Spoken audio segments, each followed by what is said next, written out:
Mike Maiden, I'm Project Manager for Running Stitch. Visitors to Fabrica are invited to take a GPS device and a mobile phone out with them for a walk. As they walk, their coordinates are traced using satellite data by the GPS device. And this information is then transferred via Bluetooth to the phone, and then the phone then relates that onward to a server in Liverpool, which holds a database of the coordinates. This is then picked up across the internet by our computer in Fabrica, and en route it's been transferred and been transformed into a continuous line which is mapped using this system. The resulting line is projected onto the fabric that you see in the gallery, and stitchers are behind the screen following the walker as he or she moves around Brighton. The walker is then given a unique URL which they can download and view their individual trace. My name's Jen Hamilton and I'm an artist based in Saskatchewan, Canada. My name's Jen Southern and I've been working on this new exhibition for Fabrica with Jen Hamilton.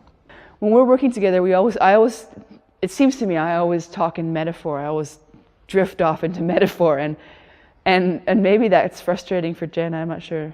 I always think that I see things in a very straightforward, sort of ordinary way, and I think Jen sees the extraordinary in things a bit more than I do, and that's really great because I really enjoy sort of seeing the way that Jen will talk about something, and it'll shed a whole new light on something that I kind of seen as very straightforward to start with. Jen is probably my best confidant in terms of confidant, I guess, in getting to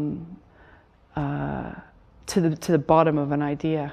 I think I tend to assume that something might be a particular way, but then Jen will have assumed something quite different, and that's one of the fascinating things about collaborating, that you always get that different perspective. It's not just about collaborating with somebody else who's making the work, it's about collaborating with all the people involved in the work, including the audience. And I think when we think about this kind of exhibition, we're collaborating with the volunteers who are doing all the sewing for us and giving out the GPSs and the mobile phones. We're also collaborating with the audience who come in and then go out and do walks for us. It's part of a much bigger dialogue. And I'm really interested in opening up those kind of dialogues in art to a wider audience. Being in the experience. For me, that's what it is. It's about being in the experience. So I'm okay with the process. I'm okay with it being left open.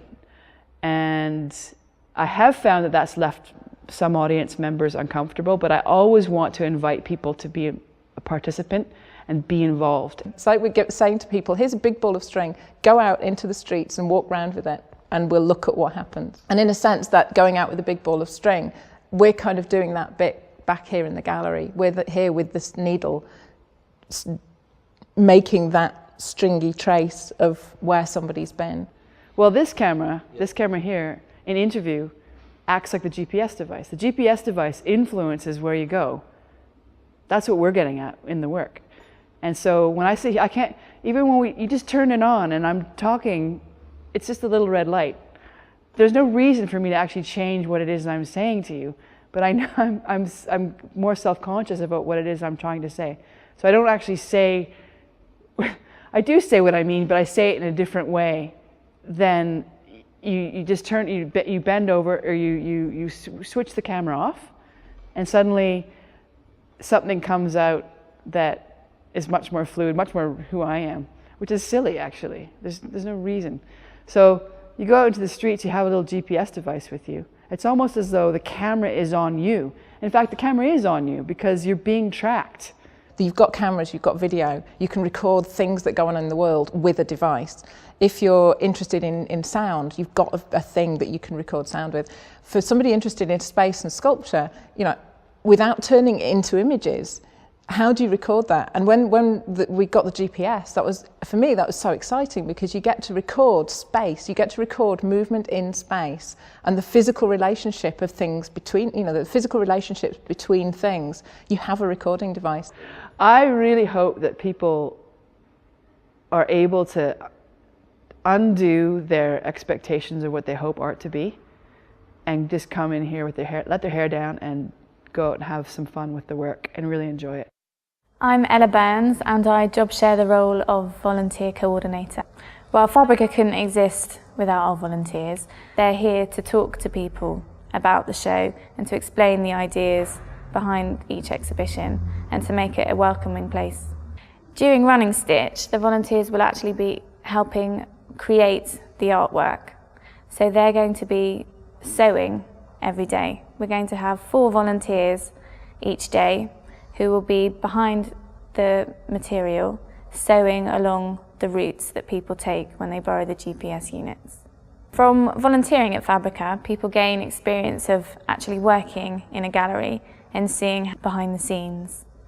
And the volunteers can get involved in all levels, so they can see how an exhibition is put together. They can actually help put up the exhibition. They get to work closely with artists. They also help with our educational program as well. They help with workshops. So they gain really valuable first-hand experience of working for an arts organisation. The artist in residence during this exhibition is Haim Ben Chitrit. The fact that I'm an artist is connected to the fact that I like to cook. Because I used to make installations that were based on food, on certain kind of food that was a carrier of love and power and jealousy and hatred.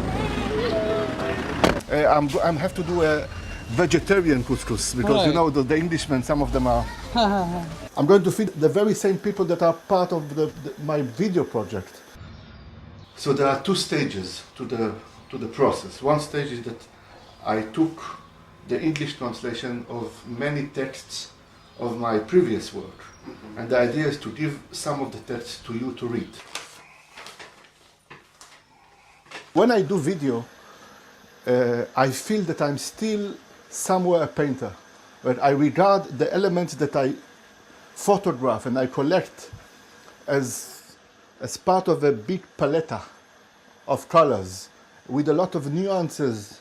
And when I'm always sitting in an editing room with an editor, and I feel that the decisions to edit something is like a kind of brush strokes. But these brush strokes are loaded with stories, and sub-stories and accents. And so I still feel I'm behaving like a painter, but I'm working with video. Now, I want to tell you I'm Phoebe Swisser. Phoebe Swisser. Is it Fabian? I really don't know if it's Fabiola or Fabian or Freya from the day I was born. Everybody call me Phoebe. Cooking is such a great energy for me, It's the same energy that I wish I had when I start my art projects. But I have a much stronger energy when I cook than when I do art.